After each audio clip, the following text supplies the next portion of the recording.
Salut la Daronie. Chaque semaine, la question d'un parent en galère et Slate vous répond avec l'aide d'un ou d'une experte pour tenter de vous accompagner au mieux dans votre job de daron.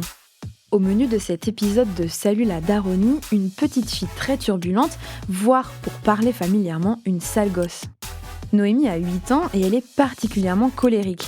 Dès que sa maman lui demande des choses simples comme ranger ses chaussures ou ses jouets, la petite pique des crises, elle donne des coups de pied, tape dans les murs. Autre problème, quand elle s'énerve, Noémie couvre d'insultes sa petite sœur âgée de 4 ans. Et Noémie s'énerve tout le temps, ses parents n'en peuvent plus, il n'y a qu'à l'école qu'elle se comporte très bien, en tout cas d'après ses enseignants, ce qui laisse ses parents très perplexes. Pour tenter d'y voir plus clair, nous sommes allés rencontrer la psychologue clinicienne et docteure en psychologie Marie Danet. Elle travaille actuellement sur la régulation émotionnelle et socio-émotionnelle chez les enfants et adolescents. Déjà, ce qu'on peut noter, c'est que dans un premier temps, on voit que c'est des comportements qui ne se présentent pas à l'école.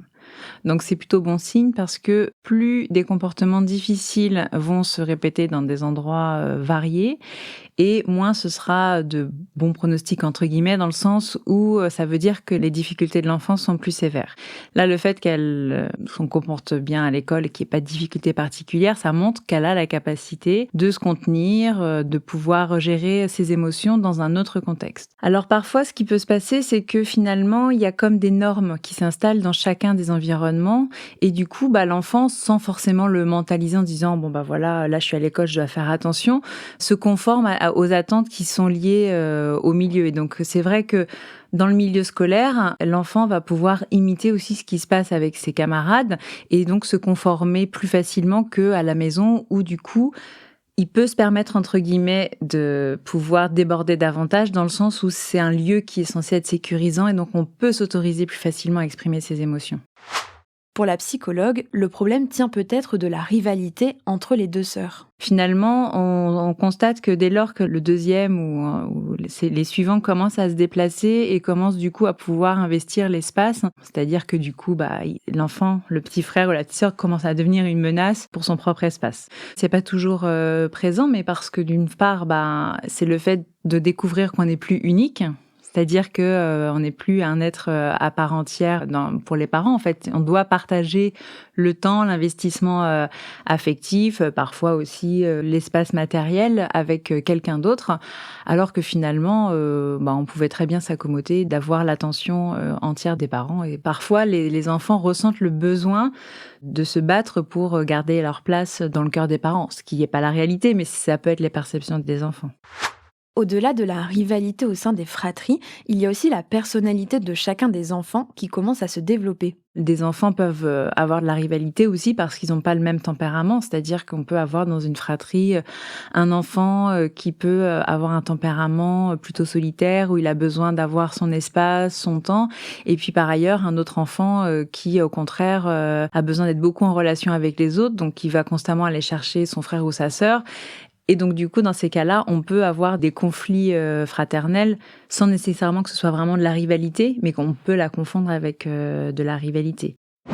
N'oublions pas que les enfants, eux aussi, ont des émotions et qu'elles leur demandent un temps d'apprentissage. Une des étapes, alors après, a posteriori de la crise, c'est vraiment d'apprendre l'enfant à essayer de comprendre ce qui s'est passé, c'est-à-dire surtout à 7-8 ans, on peut l'amener à réfléchir sur la situation, en revenant en arrière, en disant, alors, on va reprendre ce qui s'est passé, qu'est-ce que tu as ressenti ? Est-ce que tu peux me dire qu'est-ce qui a été difficile pour toi ? Quelle situation a pu engendrer cette colère ? Et aussi apprendre à l'enfant à identifier physiquement les antécédents de la colère. C'est-à-dire, qu'est-ce que tu as ressenti dans ton corps ? Est-ce que ton cœur y battait ? Est-ce que tu avais ton ventre qui s'est serré ? Est-ce que tu avais les mains moites, etc. Tout ce qui peut en fait être signe d'un énervement pour que l'enfant apprenne à l'identifier et puisse, au fur et à mesure, faire baisser ce niveau de tension. Parce qu'en fait, une fois que la colère a démarré, il faut attendre que le volcan s'éteigne pour pouvoir intervenir.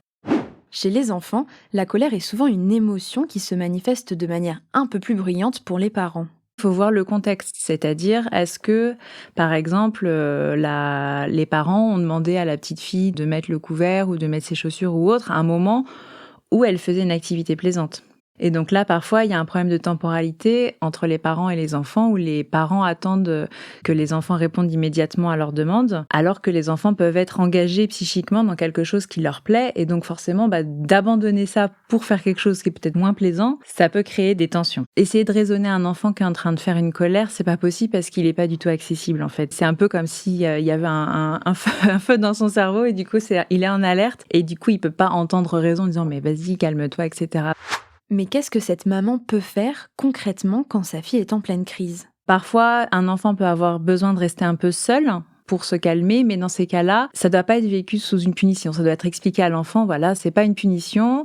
Je pense que tu as besoin un petit peu de te calmer et donc je suis à côté si tu as besoin et du coup, on en reparle après. En fait, 1 minute ou 2, c'est largement suffisant. Un temps trop important, en fait, l'enfant peut se sentir exclu, mis à l'écart et c'est pas... Voilà, on va avoir l'inverse de ce à quoi on attend. Parfois, parents et enfants ne se comprennent pas. Et il y a aussi le fait de pas demander plusieurs choses en même temps à un enfant.